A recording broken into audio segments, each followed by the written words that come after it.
Hi guys, welcome back to my YouTube channel. കഴിഞ്ഞ തവണ ഞാൻ കുറച്ചെല്ലാം ഒരു ഷോർട്സ് ഇട്ടിട്ടുണ്ടായിരുന്നു. അപ്പോൾ അതിനൊരു 3-4 പേര് കമൻറ്റ് ഇട്ടിട്ടുണ്ടായിരുന്നു, കൂടുതൽ ഡീറ്റെയിൽസ് ഒന്ന് അപ്ലോഡ് ചെയ്യുമോ എന്ന് ചോദിച്ചിട്ട്. അപ്പോൾ ഞാൻ അങ്ങനെ ഒരു വീഡിയോ ആയിട്ടാണ് ഇന്ന് വന്നിരിക്കുന്നത്. എങ്ങനെയാണ് ഒരു ന്യൂ കമ്മറായിട്ട് കാനഡയിൽ വന്ന് ഞാൻ ഇഫിക് എക്സാം 1 മാസം കൊണ്ട് പ്രിപ്പയർ ചെയ്ത് പാസ്സായതെന്നുള്ളതാണ് ഞാൻ ഈ വീഡിയോയിൽ പറയാൻ പോകുന്നത്. കഴിഞ്ഞ തവണ ഞാനൊരു ഷോർട്സ് ഇട്ടിട്ടുണ്ടായിരുന്നു. അപ്പോൾ അതിനൊരു 3-4 പേര് കമൻറ്റ് ഇട്ടിട്ടുണ്ടായിരുന്നു, എങ്ങനെയാണ് എക്സാം പാസ്സായത്, കൂടുതൽ ഡീറ്റെയിൽസ് ഉള്ള ഒരു വീഡിയോ ഇടുമോ എന്നൊക്കെ ചോദിച്ചിട്ട്. അപ്പോൾ ഞാൻ അവർക്ക് വേണ്ടിയിട്ടാണ് ഈ വീഡിയോ ഇടുന്നത്.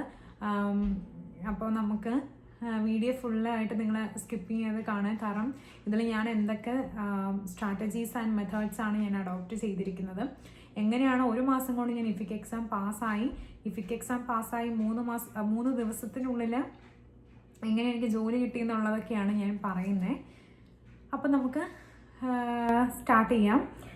ഫസ്റ്റ് എൻ്റെ ഉള്ളിൽ എനിക്കൊരു എയിം ഉണ്ടായിരുന്നു, അതായത് 1 മന്തിനുള്ളിൽ എനിക്കിത് ഈ ഫുൾ പഠിച്ച് എനിക്ക് എക്സാം ക്രാക്ക് ചെയ്യണം, ഫസ്റ്റ് അറ്റംപ്റ്റിൽ തന്നെ ക്രാക്ക് ചെയ്യണം എന്നുള്ള ഒരു എയിം എൻ്റെ മനസ്സിലുണ്ടായിരുന്നു. അതിന് വേണ്ടിയിട്ടാണ് ഞാൻ വർക്ക് ചെയ്തുകൊണ്ടിരുന്നത്. കാരണം ഞാൻ ഇന്ത്യയിൽ നിന്നാണ്. അപ്പോൾ ഇന്ത്യയിൽ കേരളത്തിൽ നിന്നാണ്. അപ്പോൾ ഞാൻ അവിടെ ബാങ്കിലാണ് വർക്ക് ചെയ്തുകൊണ്ടിരുന്നത്. അപ്പോൾ എനിക്ക് ആ ഒരൊറ്റ ബാങ്കിങ് എക്സ്പീരിയൻസ് മാത്രമേ ഉള്ളൂ. അത് ഒരു 1 ഇയർ എക്സ്പീരിയൻസ് മാത്രമേ ഉള്ളൂ. ആ ഒരു എക്സ്പീരിയൻസ് ആയിട്ടാണ് ഞാൻ കാനഡയിൽ വന്ന് ഇവിടുത്തെ ബാങ്കിൽ അപ്ലൈ ചെയ്യാൻ തുടങ്ങിയത്. പക്ഷേ എൻ്റെ കുറച്ച് ഫ്രണ്ട്സ് ഇങ്ങനെ പറഞ്ഞു, അതായത് ഇഫിക്ക് പാസ് ആയിട്ടുണ്ടെങ്കിൽ നമുക്ക് ജോലി കിട്ടാൻ കുറച്ച് എളുപ്പം ഉണ്ടാകാം എന്ന് മാത്രമേ പറഞ്ഞുള്ളൂ. അപ്പം ഞാൻ ഓക്കെ, എന്നാൽ പിന്നെ ഇനിയിപ്പോൾ അങ്ങനെ ഒരു രീതിയിൽ നമ്മൾ ട്രൈ ചെയ്യാതിരിക്കേണ്ടെന്ന് കരുതിയിട്ട് അങ്ങനെയാണ് ഞാൻ ഇഫിക്കിനെ പറ്റി അറിയുന്നതും ഇഫിക്കിന് അപ്ലൈ ചെയ്യുന്നതും. അപ്പോൾ ലിറ്ററലി പറഞ്ഞാൽ ജൂലൈ 22-നാണ് ഞാൻ ഇഫിക്കിന് അപ്ലൈ ചെയ്യുന്നത്. എനിക്ക് ഒരു 10 മിനിറ്റ്സ് കഴിഞ്ഞപ്പോൾ തന്നെ നമുക്ക് സോഫ്റ്റ് കോപ്പി നമുക്ക് സൈറ്റിൽ അവൈലബിൾ ആയിരുന്നു. ദെൻ പക്ഷെ ഞാൻ ഹാർഡ് കോപ്പി കിട്ടാൻ വേണ്ടി ഞാൻ വെയിറ്റ് ചെയ്തിരുന്നു. അങ്ങനെ ഒരു 3-4 ദിവസത്തിനുള്ളിൽ എനിക്ക് ഹാർഡ് കോപ്പി കിട്ടിയ ഉടനെ തന്നെ ഞാൻ ചെയ്തതെന്ന് വെച്ചാൽ ഒരു ടൈം ടേബിൾ അങ്ങ് സെറ്റ് ചെയ്തു. അതായത് ഓക്കെ, ഞാൻ വീക്ക് ഡേയ്സിൽ മാത്രം പഠിക്കാം, ബാക്കി 2 ദിവസം ബ്രേക്ക് എന്നുള്ള രീതിയിൽ. ദെൻ എഗെയിൻ ഇപ്പോൾ ഒന്ന് ഫ്രഷ് ആയിട്ട് വീണ്ടും എനിക്ക് സ്റ്റാർട്ട് ചെയ്യാമെന്നുള്ള രീതിയിൽ അങ്ങനെയായിരുന്നു. അപ്പം ആ സമയത്ത് എനിക്കതൊരു ബുദ്ധിമുട്ടായിട്ടുള്ള സമയമായിരുന്നു. അത് എനിക്ക് ജോലിയൊന്നും ഉണ്ടായിരുന്നില്ല. അപ്പം അന്ന് ഞാൻ കുറച്ചൊക്കെ ഇങ്ങനെ നമുക്കുള്ളിലൊരു ബുദ്ധിമുട്ടും വിഷമമൊക്കെ ഉണ്ടായിരുന്നു. പക്ഷേ ഇപ്പം ഞാൻ ആലോചിക്കുമ്പോൾ എനിക്കത് അങ്ങനെ ഞാൻ ആ ടൈമിൽ എനിക്ക് ജോലി ഇല്ലാതിരുന്നത് കൊണ്ടാണ് എനിക്ക് എൻ്റെ ഫുള്ളായിട്ട് എൻ്റെ 100% എനിക്ക് ഇഫിക് എക്സാമിന് വേണ്ടി കൊടുക്കാൻ പറ്റിയത്. അപ്പോൾ ഞാനൊരു week days Monday to Friday ആണ് ഞാൻ പഠിച്ചുകൊണ്ടിരുന്നത്. സാറ്റർഡേയും സൺഡേയും ഞാൻ എനിക്ക് തന്നെ ഒരു ബ്രേക്ക് കൊടുത്തു. ദെൻ വീണ്ടും പഠിക്കുക അങ്ങനെയായിരുന്നു. ഞാൻ ചൂസ് ചെയ്തത് മോർണിംഗ് ടൈം ആയിരുന്നു. മോർണിംഗ് ഒരു 7:30 ടു ഞാനൊരു 1 മണി വരെ, ചിലപ്പോൾ 2 മണി വരെയൊക്കെ പഠിക്കുമായിരുന്നു. ആൻഡ് ഒരു ദിവസത്തിൽ ഒരു ചാപ്റ്റർ വെച്ചാണ് ഞാൻ പഠിച്ചുകൊണ്ടിരുന്നത്. കാരണം ചില ചാപ്റ്റേഴ്സൊക്കെ നിങ്ങൾക്ക് ഓൾറെഡി ടെക്സ്റ്റ് ഉണ്ടെങ്കിൽ നിങ്ങൾക്ക് അറിയാൻ പറ്റും. ചിലതൊക്കെ ഭയങ്കര സിമ്പിളാണ് ആൻഡ് ഷോർട്ടാണ്. മേ ബി ഒരു 10 to 12 പേജസ് ഒക്കെയാണ് മാക്സിമം ഉണ്ടാവുള്ളൂ.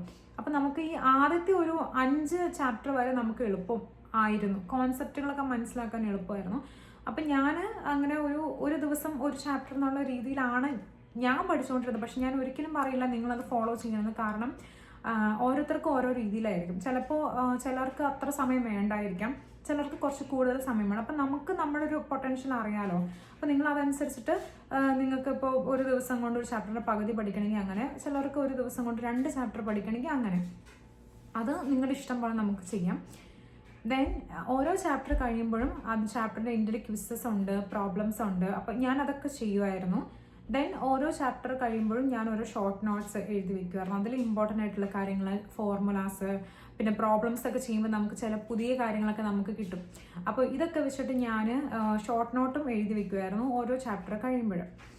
അപ്പം ഇതായിരുന്നു എൻ്റെ ഒരു സ്റ്റഡി പാറ്റേൺ എന്ന് പറയുന്നത്. പിന്നെ ഇതിൻ്റെ വേറൊരു കാര്യം എന്ന് പറഞ്ഞിട്ട് നമ്മൾ ബൈ ഹാർട്ട് ചെയ്യരുത്. കാരണം കാണാപ്പാഠം പഠിക്കാൻ പറ്റുന്ന ഒരു എക്സാമേ അല്ല ഇഫിക്ക്. എനിക്കറിയത്തില്ല, മേ ബി മറ്റേ CSE ഇതൊക്കെ ഇതുപോലെ തന്നെയായിരിക്കും. കാരണം കുറച്ചുകൂടെ നമുക്ക് റിയൽ ലൈഫ് സിറ്റുവേഷൻ തന്നിട്ട് നമ്മളെങ്ങനെ റിയാക്ട് ചെയ്യും, അല്ലെങ്കിൽ നമ്മുടെ ഇതെന്താണ്, അങ്ങനെയാണ് ഈ എക്സാം. ശരിക്കും അതാണ് എക്സാം കൊണ്ട് ഉദ്ദേശിക്കുന്നത്. അപ്പോൾ ഒരിക്കലും നമ്മൾ കാണാപ്പാഠം പഠിക്കരുത്. കോൺസെപ്റ്റുകൾ മനസ്സിലാക്കി തന്നെ പഠിക്കുക. കാരണം നിങ്ങൾക്ക് അറിയായിരിക്കും 100 ക്വസ്റ്റ്യൻസ് ആണ് ചോദിക്കുന്നത്.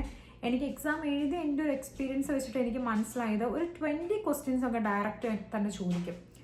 ദെൻ റിമൈനിങ് ഒരു 10 to 15 ക്വസ്റ്റ്യൻസ് എന്ന് പറയുന്ന പ്രോബ്ലംസ് ആയിരിക്കാം. ദെൻ ബാക്കി ക്വസ്റ്റ്യൻസ് മുഴുവൻ നമുക്ക് റിയൽ ലൈഫ് സിറ്റുവേഷൻസ് അല്ലെങ്കിൽ നമുക്ക് ആ കോൺസെപ്റ്റ് അപ്ലൈ ചെയ്ത് നമ്മൾ ആൻസർ ചെയ്യേണ്ട ക്വസ്റ്റ്യൻസുകളാണ്. അപ്പോൾ ഒരിക്കലും കാണാപ്പാഠം പഠിച്ചതുകൊണ്ട് നിങ്ങൾക്കൊരു 20 ഒക്കെ സ്കോർ ചെയ്യാമെന്നല്ലാതെ ഒരിക്കലും ഞാൻ പറയില്ല നിങ്ങൾക്കൊരു പാസിംഗ് മാർക്കിലേക്ക് എത്താൻ പറ്റുന്നത്. ഞാനിതിങ്ങനെ നിങ്ങളെ തളർത്താൻ വേണ്ടിയിട്ടോ അല്ലെങ്കിൽ ഡൗൺ ആക്കാൻ വേണ്ടിയിട്ടൊന്നും പറയുന്നതല്ല. കാരണം നമുക്കറിയാം നമ്മൾ എത്രത്തോളം കഷ്ടപ്പെട്ടിട്ടാണ് നമ്മളൊരു എക്സാമിന് പ്രിപ്പയർ ചെയ്യുന്നതെന്നുള്ളത്. അപ്പോൾ നമ്മൾ വെറുതെ കാണാപ്പാഠം പഠിച്ചുകൊണ്ടിരുന്നാൽ നമുക്ക് പാസ്സാവാൻ പറ്റില്ല. അപ്പോൾ കോൺസെപ്റ്റ് മനസ്സിലാക്കണം എന്നുള്ള ഒറ്റ ഒരു ഐഡിയയുടെ ഇതിലാണ് ഞാൻ ഇത് പറഞ്ഞത്. ദെൻ നമുക്കിപ്പം ടെക്സ്റ്റിൻ്റെ ഫസ്റ്റ് തന്നെ നമുക്ക് അറിയാൻ പറ്റും അതിൻ്റെ വെയിറ്റേജ്, ഓരോ ചാപ്റ്ററിനുമുള്ള വെയിറ്റേജുകൾ എത്രയാണ്. അപ്പം ഞാൻ ചെയ്തതെന്ന് വെച്ചാൽ വെയിറ്റേജ് കൂടുതലുള്ളത് കൂടുതൽ ഇമ്പോർട്ടൻസ് കൊടുത്ത് പഠിച്ചു. ദെൻ എനിക്ക് തോന്നുന്നു 8 and 12 ആണോ എന്ന് ഞാൻ ഓർക്കുന്നില്ല, ഒരു 4% വെയിറ്റേജും പിന്നെ ഒരു കുറച്ച് വെയിറ്റേജും ഉള്ള ഒരു ചാപ്റ്റർ, 2 ചാപ്റ്റർ ഞാൻ സ്കിപ്പ് ചെയ്തിട്ടുണ്ടായിരുന്നു. ഇനി ഞാൻ എന്തുകൊണ്ടാണ് ഞാൻ സ്കിപ്പ് ചെയ്തതെന്ന് വെച്ചാൽ എനിക്ക് ബാക്കി ചാപ്റ്റേഴ്സും പ്രോബ്ലംസും ഞാൻ അത്യാവശ്യം നന്നായിട്ട് തന്നെ പഠിച്ചിട്ടുണ്ടായിരുന്നു. അപ്പം 2 ചാപ്റ്റർ സ്കിപ്പ് ചെയ്താലും കുഴപ്പമില്ല എന്ന് എനിക്ക് തോന്നിയത് കൊണ്ടാണ് ഞാൻ സ്കിപ്പ് ചെയ്തത്. പിന്നെ നിങ്ങൾക്കും അങ്ങനെ തന്നെ ചെയ്യാം കേട്ടോ. കാരണം ഈ എക്സാം എന്ന് പറഞ്ഞാൽ ഒരിക്കലും നമുക്കൊരു 100 out of 100 നമ്മൾ എക്സ്പെക്റ്റ് ചെയ്യുന്നതല്ല. ജസ്റ്റ് ഒരു പാസിംഗ് മാർക്ക് മാത്രമാണ് നമുക്ക് വേണ്ടത്, വിച്ച് ഈസ് 60%.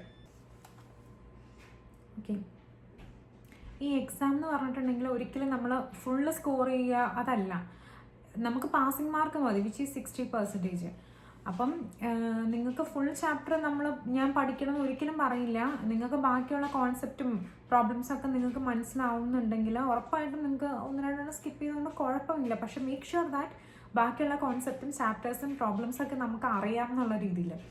ഇനി എന്നെ സംബന്ധിച്ചിടത്തോളം ഞാൻ ഡിഗ്രിക്ക് ചൂസ് ചെയ്തത് മാത്സ് ആയിരുന്നു. അപ്പോൾ എൻ്റെ മാത്സിൽ തന്നെ എനിക്ക് സ്റ്റാറ്റിസ്റ്റിക്സ് ഉണ്ടായിരുന്നു.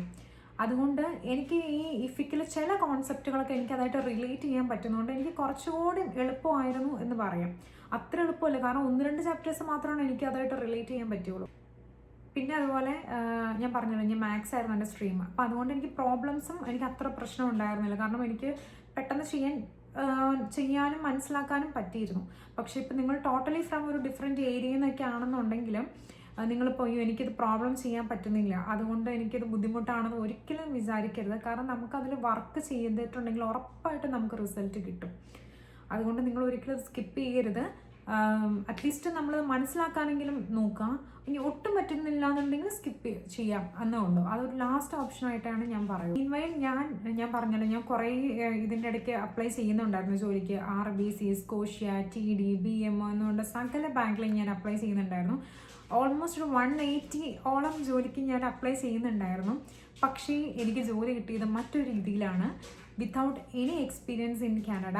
അതെങ്ങനെയാണെന്ന് ഞാൻ അടുത്ത വീഡിയോയിൽ ഞാൻ നിങ്ങളുടെ അടുത്ത് ഷെയർ ചെയ്യുന്നതായിരിക്കും, നിങ്ങൾക്ക് കൂടുതൽ കേൾക്കാൻ ആഗ്രഹം ഉണ്ടെന്നുണ്ടെങ്കിൽ. ഇനി ഇപ്പോൾ ഇതൊക്കെയാണ് ഞാൻ അഡോപ്റ്റ് ചെയ്ത ഒരു സ്ട്രാറ്റജി അല്ലെങ്കിൽ എൻ്റെ ഒരു പാറ്റേൺ എന്ന് പറഞ്ഞില്ല. പക്ഷേ ഇതിൻ്റെ ഫോർമോസ്റ്റ് ആൻഡ് ഒരു പ്രൈമറി ഇമ്പോർട്ടൻ്റ് ആയിട്ടുള്ള കാര്യമാണ് സെൽഫ് മോട്ടിവേഷൻ. ആൻഡ് നമ്മൾ തന്നെ പ്രഷർ ചെയ്യാതിരിക്കുക.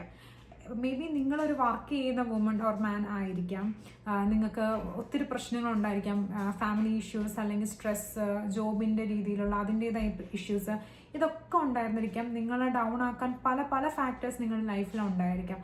പക്ഷേ നിങ്ങൾ വർക്ക് ചെയ്യുക. അതായത് ഓക്കെ, ഇതിനൊക്കെ ഒരു നല്ലൊരു റിസൾട്ടാണല്ലോ കിട്ടുന്നത്, ഒരു നല്ലൊരു എൻഡ് ആണല്ലോ കിട്ടുക എന്നുള്ളൊരു ഹോപ്പിൽ നിങ്ങൾ വർക്ക് ചെയ്യുക. കാരണം എനിക്കത് മനസ്സിലാവും. കാരണം ഞാൻ ഈ പറഞ്ഞ പോലെ ജോലി ഇല്ലാതിരുന്ന ഒരു സമയത്താണ് ഞാനിതിന് വേണ്ടി പഠിച്ചുകൊണ്ടിരുന്നതൊക്കെ. അപ്പോൾ നമ്മളിതിങ്ങനെ പഠിച്ചുകൊണ്ടിരിക്കും. പക്ഷേ നമുക്ക് ഈ പറഞ്ഞ ഒരു സൈഡിൽ നമുക്ക് ഒത്തിരി ഫിനാൻഷ്യൽ ഇഷ്യൂസും സ്ട്രെസ്സും ഇതൊക്കെ നമുക്ക് വരും. പക്ഷെ ഒരിക്കലും ഡൗൺ ആവാതിരിക്കുക. അറ്റ്ലീസ്റ്റ് ഇപ്പം ഞാൻ ഒരിക്കലും പറയില്ല ഒരു 7 to 8 അവർ പഠിക്കണമെന്ന് ഒരിക്കലും പറയില്ല ഒരു വർക്കിംഗ് ആയിട്ടുള്ള ആളുടെ അടുത്ത്. പക്ഷെ അറ്റ്ലീസ്റ്റ് ഒരു 1 to 2 അവറെങ്കിലും നിങ്ങൾ പഠിക്കുക. കാരണം അത് കൺസിസ്റ്റൻ്റ് ആവാൻ വേണ്ടിയിട്ടാണത്. അപ്പോൾ നമ്മൾ അറ്റ്ലീസ്റ്റ് കൺസിസ്റ്റൻ്റ് എങ്കിലും ആയിട്ടിരിക്കുക. കുറച്ച് സമയം എടുത്താലും, മേ ബി ഒരു 3 months or 4 months എടുത്താലും കൂടി നമ്മളത് പഠിച്ചു, നമ്മൾ പാസ്സാവുന്നത് അതൊരു വലിയൊരു സന്തോഷമല്ലേ. അപ്പോൾ ഒറ്റയടിക്ക് നമുക്ക് എല്ലാം കിട്ടുമെന്ന് ഒരിക്കലും നമ്മൾ ആഗ്രഹിക്കരുത്. എനിക്കറിയാം നിങ്ങൾ ഒത്തിരി അപ്സ് ആൻഡ് ഡൗൺസിലൂടെയൊക്കെ കടന്നു പോയിക്കൊണ്ടിരിക്കുന്നതെന്നുള്ളത്. ബട്ട് സ്റ്റിൽ നമ്മൾ ഗിവ് അപ്പ് ചെയ്യാതെ നമ്മുടെ എയിമിന് വേണ്ടിയിട്ട് നമ്മൾ വർക്ക് ചെയ്യണം. ആൻഡ് ഈ പറഞ്ഞ സെൽഫ് മോട്ടിവേറ്റഡ് ആയിട്ടിരിക്കുക. കാരണം നമ്മൾക്കിപ്പോൾ നമ്മുടെ ഫാമിലി അല്ലെങ്കിൽ നമ്മുടെ ഹസ്ബൻഡ് നമ്മുടെ ഫ്രണ്ട്സൊക്കെ നമ്മൾ സപ്പോർട്ട് ചെയ്യാനുണ്ടായിരിക്കും. പക്ഷേ അതിനൊക്കെ ഒരു ലിമിറ്റുണ്ട്. നമുക്ക് നമ്മുടെ ഉള്ളിൽ തന്നെ തോന്നണം, ഓക്കെ ഞാൻ എന്ത് വന്നാലും ഞാൻ തളരില്ല, ഞാൻ ഇതിനു വേണ്ടി ഞാൻ വർക്ക് ചെയ്യും, ഞാനിത് ക്രാക്ക് ചെയ്യും എന്ന് നമ്മുടെ ഉള്ളിൽ തന്നെ നമുക്ക് തോന്നിയെങ്കിൽ മാത്രമാണ് നമുക്കിതിന് വേണ്ടി പഠിക്കാനും പറ്റുള്ളൂ. കാരണം ചില ചാപ്റ്റേഴ്സൊക്കെ കാണുമ്പോൾ നമുക്ക് തോന്നും നമ്മളെ കൊണ്ടൊക്കെ പറ്റുമെന്നുള്ളത്. പക്ഷേ ഉറപ്പായിട്ടും നമ്മൾ ഈ പറഞ്ഞ പോലെ ഗിവ് അപ്പ് ചെയ്യാതെ പഠിക്കുക. അപ്പോൾ എല്ലാവർക്കും എക്സാമിന് അപ്പിയർ ചെയ്യാൻ പോകുന്നവർക്കും എക്സാമിന് അടുത്ത് വന്നിരിക്കുന്നവർക്കും ഒക്കെ ഞാനൊരു എൻ്റെ വിഷസ് അറിയിക്കുന്നു. എല്ലാവരും ഈ വീഡിയോ കണ്ടതിന് ഒരുപാട് നന്ദി. അപ്പോൾ അടുത്ത വീഡിയോയിൽ എനിക്ക് എങ്ങനെ ജോലി കിട്ടിയെന്നുള്ളതും ഞാൻ അപ്ലോഡ് ചെയ്യുന്നതായിരിക്കും. ബൈ.